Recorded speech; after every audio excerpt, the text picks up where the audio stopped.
హైదరాబాద్లోని గుడిమల్కాపూర్లో చిన్నపిల్లల ఆసుపత్రిలో భారీ అగ్ని ప్రమాదం జరిగింది. గుడిమల్కాపూర్లో అంకుర ఆసుపత్రిలో పై అంతస్తు నుంచి మంటలు వ్యాపించాయి. ఆసుపత్రిలో చిన్నారులు చికిత్స తీసుకుండడంతో వారిని రక్షించే ప్రయత్నం చేస్తున్నారు. 3 ఫైర్ ఇంజన్లు మంటలను ఆర్పే ప్రయత్నం చేస్తున్నాయి. 10వ అంతస్తులో నుంచి ఈ మంటలు వస్తున్నట్లు భావిస్తున్నారు. ప్రమాదానికి కారణాలు ఏంటనేది పూర్తిగా తెలియరావడం లేదు. మంటలను ఆర్పేందుకు ఆసుపత్రి సిబ్బంది, అగ్నిమాపక సిబ్బంది ప్రయత్నిస్తున్నారు.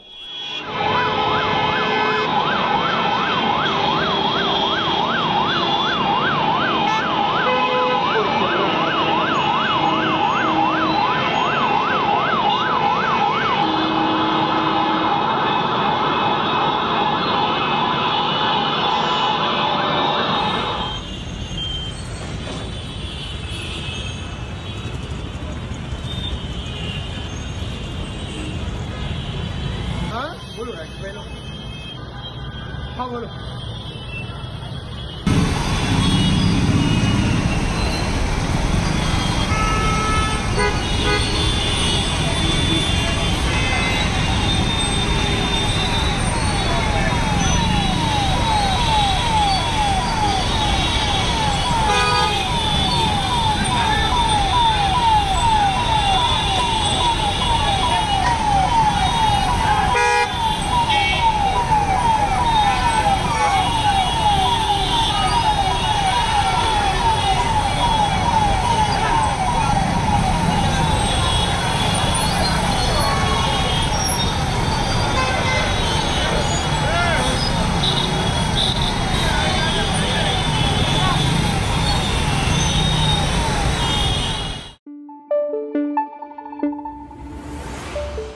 Thank you.